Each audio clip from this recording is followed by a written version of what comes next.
Hello everyone! I got some bad news. I received my first copyright strike. And I received it from John Carlsen, who you guys might remember as the original hardware guy in the Retro VGS project. And also he's the guy who was on video on the infamous Retro VGS First Quick demo where they tried to show off a prototype. This was back during the Indiegogo project, back when it was still the Retro VGS. And of course he showed off his kitchen table with all this mishmash of electrical components, trying to fool people into thinking that they have a running prototype, or at least the beginnings of a prototype. And I re-uploaded that video after he deleted it, and I did explain when I re-uploaded it that I think you guys are entitled to see that video. And but Mr. Carlsen thinks otherwise, and so he went ahead and did a copyright strike. And I am fighting it because I did say in the beginning of that video that I would, and in fact here's just a little snippet of that video just to show you guys that I did expect something like this to happen someday, and I did say that I was going to take a stand and I would fight it. If I'm asked to take it down, I will fight it as best I can because I think it's an important part of the Retro VGS story I covered, and I feel that anyone who is interested in this console should be allowed to see it. So he sent this copyright takedown on Monday, and on that same day, that same night, I went ahead and submitted a counterclaim saying that no, I think this video should stay up. And I have my reasons, and I'm not going to lay them all out right here for a whole different reason, which I'll explain in just a bit. But anyways, going on with the story, I went ahead and submitted a counter notification, and then a few days later, I think on Thursday, was when YouTube got back to us, and I'm not sure exactly how the copyright process works, the copyright strike process, because, I mean, it took a few days, so I'm guessing that somebody did review it, but I would imagine that YouTube has a way of just looking at claims, and if it is definitely in the copyright holder's favor, then they'll just take down the video, then, screw you, you've, said that you have, a counter notification that you think it should stay up, but screw you, you were definitely in the wrong, this video is going down. But that's not what happened with mine. Instead, they went ahead and left mine, they kept the video down, but according to what YouTube told me, they said that that they're going to keep it down for another 2 or 3 weeks. They said 10 to 14 business days. So business days, of course, 5 business days in a week, that translates to 2 or 3 weeks. So they're going to keep the video down for that long. It's kind of weird that they don't say, your video is going to be down until this date. So they're going to keep it down for that long in order to give him some time to file a lawsuit against me if he wants to. That's the only way that he could keep it down permanently. If he could prove to them that he's filed a lawsuit, then, as I understand it, then they'll keep the video down. And I understand where they're going with this because they're kind of putting the onus on him to go ahead and take it to the next level. Because that's why I'm saying that it seems that on the copyright front, like I said, I don't understand all of this, but it seems like YouTube is telling him that we're not going to take it that far because we are not confident that there is a breach of copyright here. So we're going to put the onus on you, John Carlsen, to file suit against him to keep this video down. So we're going to give you 2 or 3 weeks to do that. If you could prove to us that you filed suit against him, then we'll continue to keep the video down. If not, then we're just going to assume that, hey, look, you guys have a disagreement, but John Carlsen, you're not willing to take this to the next step. Therefore, we're going to go ahead and put the video back up.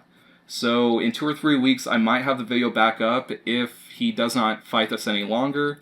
And but who knows? He might file suit against me. And I know that from what I've heard from other YouTubers, that actually isn't very common. That usually they'll just let the 2 or 3 weeks expire, and then that's it. Then they just won't take it to the next level. But of course, everyone is different, and with this guy, if he filed that copyright strike with the same brain that told him that he had a prototype in that video, who the hell knows what he's going to do? So I might get sued for this, who knows? But like I said, I am fighting it. Even if I get sued, I will still fight it because I think that it should stay up. And I know that just me saying that I think that it should stay up, that you guys are entitled to that information, I know that that's not something that's going to hold up in court, but I have my own arguments that I think will. So I'm not going to lay those out because, like I said, he might sue me. I don't want to show all my cards right now. And let me tell you guys, I wasn't even going to make this video. I was going to wait for it to just get settled, and then that way I can give you guys a recap of everything that happened, and that way I don't blow it up into this whole drama thing. But I decided that I wanted to, just to inform you guys what's happening with my channel, and plus because I know that some of you, and even myself with other people's channels, I like kind of seeing how this whole copyright dispute thing happens and how it takes place, so therefore I thought it was right to give you guys an update right in the middle of it. And that way you guys can know what's going on with my channel, because now I have some restrictions on it. So there are certain things I can't do with it. Some of those restrictions, and it's pretty harsh, but some of them don't really affect me. Like, for instance, monetization. I can't monetize it now, but I never monetized my channel in the first place. It's never been monetized, and I don't plan to. So that doesn't really affect me. But on the other hand, they have other weird restrictions. Like, for instance, I can't use custom thumbnails now. I can't make custom thumbnails. And also, I can't upload a video that's longer than 15 minutes. And that's really what prompted this video, because just a few days after the strike occurred, then I decided that I wanted to, like I said, I just wanted to move on. I initially did not want to make this video. So I decided to move on, and I was going to upload a review of a Kickstarter reward that came in. And that review was, I don't know, it was somewhere over 20 minutes, so it was longer than 15 minutes. And I didn't know about that restriction, so it was ready to go. I uploaded it, and then it wouldn't let me publish it because it said that, no, you can't do this because the video is over 15 minutes. So these restrictions are just terrible. And again, I might be working with these restrictions unless I don't get sued, and then in a few weeks, then YouTube says that you're clear to go. Then in that case, then they will remove the restrictions, and they'll effectively de facto be in my favor.